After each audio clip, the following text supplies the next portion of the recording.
کیونکہ دوسری طرف اگر آپ آج کے ماڈرن ایتھیسٹ دیکھیں تو آپ ان کو اینٹی اسلامک ایتھیسٹ کہہ سکتے ہیں، جن کا مقصد صرف اور صرف اسلام کو بدنام کرنا ہوتا ہے، اپنے ایتھیسزم کے ریلیجن کو پرموٹ کرنا نہیں ہوتا، کوئی لاجیکل بات نہیں کرنی ہوتی، بلکہ ہر چیز کے اندر اسلامک قوانین یا پھر مذاہب کے قوانین کو لا کر ان کا مذاق بنانا ہوتا ہے۔ اور یہ کام دھروو نے بالکل بھی نہیں کیا، جس کے لیے اس کو اپریشیٹ کرنا چاہیے کہ اپنے عقیدے کا اظہار کرو، اپنی سوچ کا اظہار کرو، لیکن کسی کو اس پر لیبل نہ کرو، کسی کو اس پر تھوپ نہ دو۔ اگر آپ کو کسی کی سوچ کے ساتھ اتفاق نہیں ہے تو آپ اس کو لاجیکلی اس چیز کے لیے قائل کرنے کی کوشش کریں۔ اور دوسری سب سے بڑی وجہ کہ میرے دل میں اس کے لیے رسپیکٹ کیوں ہے کہ وہ اپنی جہالت اور گمراہی سے نکل کر نئی چیزوں کو ایکسیپٹ کرنے کے لیے دماغی طور پر تیار ہو چکا ہے۔ مثال کے طور پر جب بھی آپ کسی غیر مسلم کو اسلام کی دعوت دیتے ہیں تو سب سے پہلے کیا کرتے ہیں؟ اسے یہ ثابت کرنا ہوتا ہے کہ جس مذہب پر، جس عقیدے پر تم ابھی تک تھے وہ بالکل غلط ہے، وہ دراصل گمراہی ہے۔ اس کو لاجیکلی قائل کرنے کے بعد آپ جاتے ہیں اگلے سٹیپ پر، یعنی اس کو اسلام کے بارے میں بتا کر اس کے لیے ذہنی طور پر تیار کرنا، لاجیکلی اس کے بارے میں قائل کرنا۔ اب اس لحاظ سے دیکھا جائے تو دھروو تو آدھا مسلمان تو پہلے ہی ہو چکا ہے، کیونکہ وہ اپنے کفر کے عقیدے کو تو پہلے ہی چھوڑ چکا ہے۔ دیکھیں، یہ ضروری نہیں ہے کہ اگر کوئی شخص سمجھدار ہے، ریسرچر ہے اور اس کے پاس دنیا جہان کا بہت سارا نالج ہے تو دنیا کی ہر فیلڈ کے اندر وہ ایکسپرٹ بھی ہو۔ کوئی نہ کوئی دنیا کی فیلڈ ایسی ہو سکتی ہے جس کے اندر وہ شخص کمزور ہو سکتا ہے، اس پر اس کی گرپ نہیں ہو سکتی، اس فیلڈ کے بارے میں اس شخص نے زیادہ پڑھا نہیں ہوتا، اس کے بارے میں زیادہ ریسرچ نہیں کی ہوتی۔ اور دھروو کا معاملہ بھی ریلیجن کے معاملے میں بالکل ایسا ہی ہے، یعنی کمپیریٹیو ریلیجن کی سٹڈی، یعنی دنیا کے تمام مذاہب کو ایک ساتھ پڑھنے کے بعد کمپیریٹیولی اس سے کوئی نتیجہ نکالنا۔ اللہ تعالیٰ کی ذات اپنی نشانیوں سے اس قدر ظاہر ہے کہ شاید کوئی اور ذات دنیا میں اس قدر ظاہر ہو، اور اسی سیم ٹائم کے اندر وہ ذات انسانوں سے اس قدر پوشیدہ ہے، اس قدر چھپی ہوئی ہے کہ شاید ہی کوئی ذات ہو۔ اور دنیا کے اندر رہتے ہوئے اس ذات کو بنا دیکھے اس پر ایمان لانا، یہی تو انسانوں کا اصل امتحان ہے۔ دیکھ کر تو ہر شخص اس پر ایمان لے آئے گا، لیکن یہ انسانوں کی آزمائش نہیں رہے گی، پھر یہ ٹیسٹ ہی نہیں رہے گا۔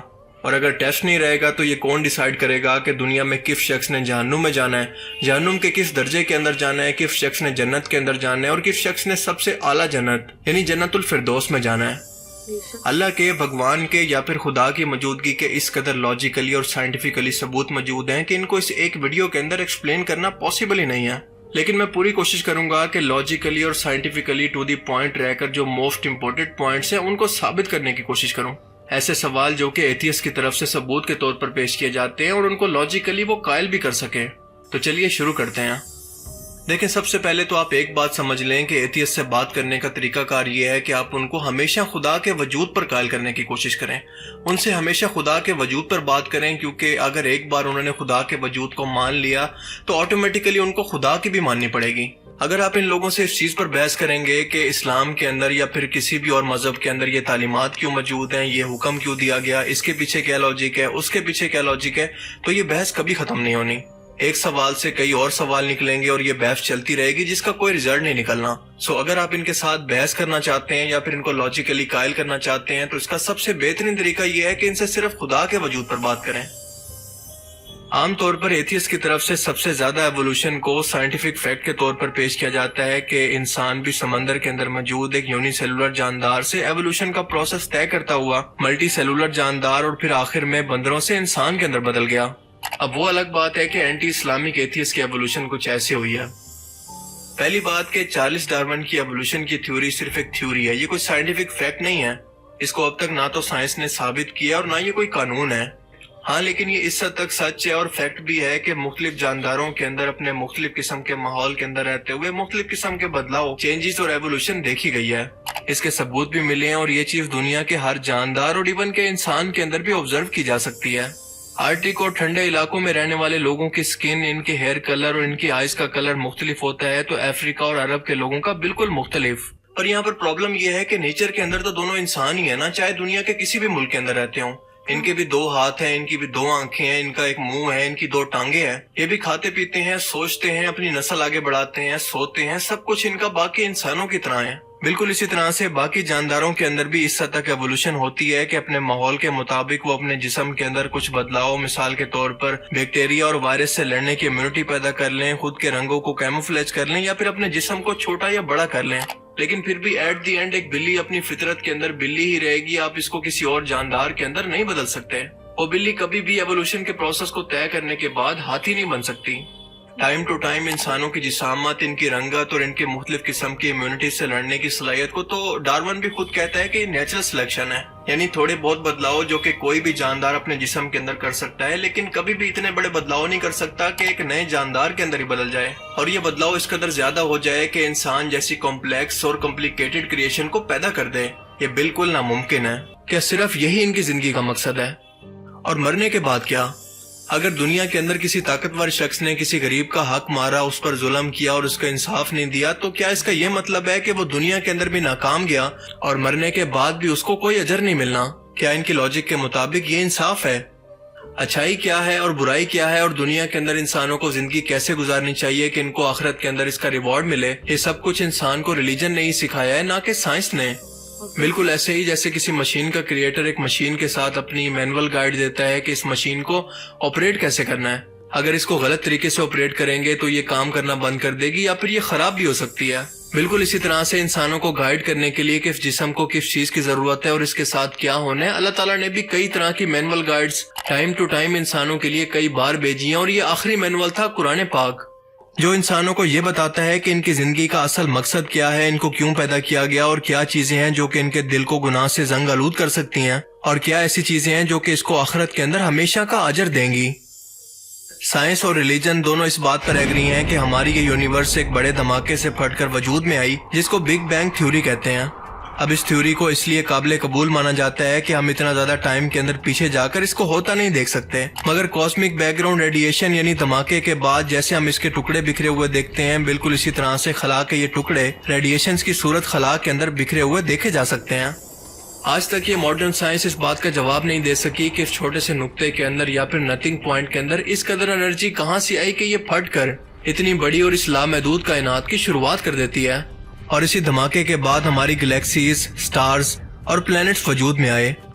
کمال کی بات یہ ہے کہ جو دھماکہ صرف تباہی لاتا ہے، اس دھماکے نے اتنا ترتیب کا نظام کھڑا کر دیا کہ ہر ایک سٹارز، گلیکسیز اور سیارے صرف اپنے اپنے مخصوص راستوں پر ہی گھوم رہے ہیں، وہاں سے باہر نہیں نکل سکتے۔ کیا یہ سب کچھ اتفاق ہے؟ اس کوئنسیڈنس یا اتفاق کی پروبیبلٹی ہے بالکل زیرو۔ آپ اس کو ایسے سمجھ لیں کہ آپ کے پاس 100 کے قریب ڈائز یا چھکے موجود ہیں، اور ہر بار آپ اس کو اچھال کر یہ چاہتے ہیں کہ ہر ایک چھکے پر یا پھر ہر ایک ڈائز پر صرف 6 نمبر آئے، تو کیا یہ پاسبل ہے؟ بالکل اسی طرح سے ہماری اس کائنات کا ایک دھماکے سے بن جانے کا مطلب بھی یہ ہے کہ اس پروبیبلٹی کو ہم سچ مان لیں، اور بالکل اسی طرح سے ایک دھماکے کے بعد ایک ترتیب والی کائنات کا وجود میں آ جانا دراصل اس کے خالق کی طرف اشارہ کرتی ہے۔ ہماری یہ کائنات اس خالق کی موجودگی کا سب سے بڑا ثبوت ہے۔ اس کے علاوہ انسانوں کے رہنے کے لیے ایک ایسی جگہ بنانا جو کہ نہ زیادہ گرم اور نہ زیادہ ٹھنڈی، انسانوں کے رہنے کی اس زمین کو سورج سے صرف اتنے فاصلے پر رکھنا کہ سورج کی صرف روشنی اور کچھ ہیٹ ہی وہاں پر پہنچ سکے، اور ان انسانوں کو سورج کی ہارمفل ریڈیشن سے بچانے کے لیے زمین کے گرد قدرتی الیکٹرو میگنیٹک فیلڈ کو پیدا کرنا، اوزون لیئر ہو یا پھر زمین کا اپنا انوائرمنٹ ہو، زمین پر سانس لینے کے لیے آکسیجن ہو یا پھر چاند کی رات کے اندر موجودگی، جانوروں اور پودوں کا پیدا کرنا ہو جن کی لاکھوں مخلوقات زمین پر بستی ہیں۔ کیا یہ اتفاق ہے؟ اگر یہ سب کچھ واقعی اتفاق ہے تو کئی دہائیوں سے زمین سے باہر کئی زمینوں پر انسانی وجود کو تلاش کرنے کی کوشش کے اندر اب تک ہمیں کچھ ملا کیوں نہیں؟ زمین کی اور سولر سسٹم کی روٹیشن اور پورا نظام جو کہ سورج کو لے کر گھوم رہا ہے، یہ سب انسانوں کے لیے امیجن کرنا بھی مشکل ہے، یعنی اس خالق نے چن کر انسانوں کو زمین پر آباد کیا۔ افسوس کا مقام یہ ہے کہ برصغیر پاک و ہند کے اندر جس طرح سے اسلام کا مف شدہ چہرہ درباروں کی صورت میں اور پیری مریدی کی صورت میں غیر مسلموں کے سامنے پیش کیا گیا، شاید ہی کوئی غیر مسلم ہو جو کہ اس طرح کے اسلام کو سٹڈی بھی کرنا چاہے یا پھر اس سے متاثر بھی ہو سکے، کیونکہ غیر مسلم اس طرح کی رسموں کو دیکھ کر اس کو باقاعدہ اسلام کا حصہ سمجھ لیتے ہیں، وہ اسلام کو سمجھنے کی کوشش ہی نہیں کرتے۔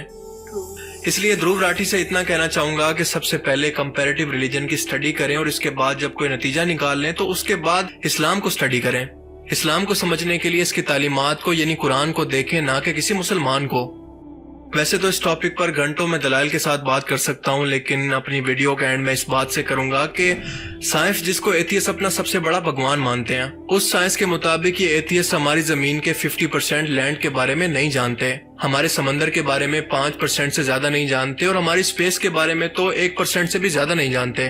ہاں، لیکن ان کو ایک بات کنفرم ہے کہ خدا موجود نہیں ہے۔ اب ایسے لوگوں کی عقل پر ماتم نہ کریں تو اور کیا کریں؟ خیر، میری دعا ہے کہ اگر اللہ تعالیٰ نے ان کے نصیب کے اندر ہدایت لکھی ہے تو ان کا دل اس کی طرف موڑ دے۔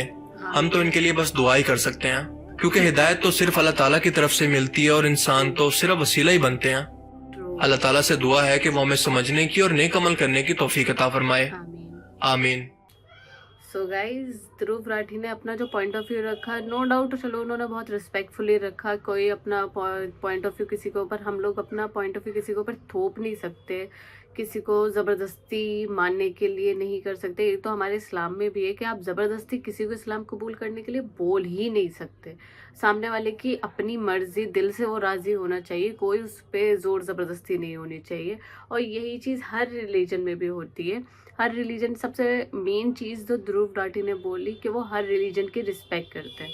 سو یہ چیز بہت کم لوگوں میں ہوتی ہے کہ وہ اگر ریلیجن مان نہیں رہے ہیں تو وہ دوسرے اپنے آپ کو اوپر دکھانے کے لیے دوسرے ریلیجنس کو بہت لیٹ ڈاؤن کرنے کی کوشش کرتے ہیں. سو یہ چیز انہوں نے نہیں کری. سو آئی ہوپ سو, اور دعا ہے کہ انہیں ہدایت جلدی ملے. اور ہاں ایک چیز اس ویڈیو میں بہت اچھی کہی گئی ہے کہ کسی بھی ریلیجن کے بارے میں بولنے کے لیے پہلے آپ اس ریلیجن کو پڑھو اچھے سے, اس ریلیجن کو سمجھو, دین اس کے بعد اپنا پوائنٹ آف ویو رکھو. آپ کیا چاہتے ہو یا آپ کیا جانتے ہو یا آپ کیا مانتے ہو, دیٹ ڈزنٹ میٹر. تو آپ پہلے اس چیز کو پڑھو اور پھر اس کے اوپر ریئیکشن دو. آئی وش دھروو راٹھی کا دماغ جلدی ٹھیک ہو جائے. باقی ان کی ویڈیوز بہت اچھی ہوتی ہیں, نو ڈاؤٹ. وہ کوئی پارشیلٹی نہیں کرتے اپنی ویڈیوز میں, ریلیجن کو لے کے, کسی کمیونٹی کو لے کے. وہ اپنی پوائنٹ آف ویو بہت کلیئر رکھتے ہیں اور ود دا فیکٹس رکھتے ہیں.